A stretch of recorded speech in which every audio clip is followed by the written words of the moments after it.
Kamusta mga kabasketballers? Stephen Curry ng Golden State Warriors mukhang may problema dahil sa mga nangyayari sa team nila, hindi na daw nagugustuhan ang nangyayari sa kanila.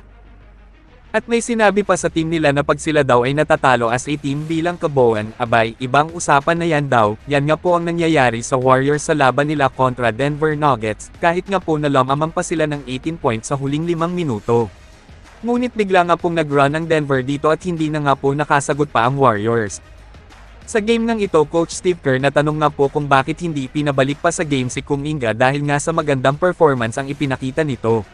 Sagot nga naman nito ni Coach Steve Kerr ay hindi nga dapat po pabolaikin si Coman nga dahil nga sa maganda naman daw po ang pinakita ni Wiggins sa game na ito.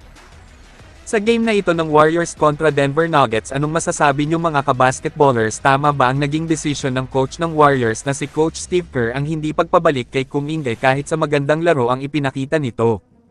Dumako naman tayo sa binyansagang alien ng San Antonio Spurs. Ang Spurs nga ay ang isa na sa mga NBA teams ngayon na mayroong pinaka-worst na record sa mga NBA teams ngayon.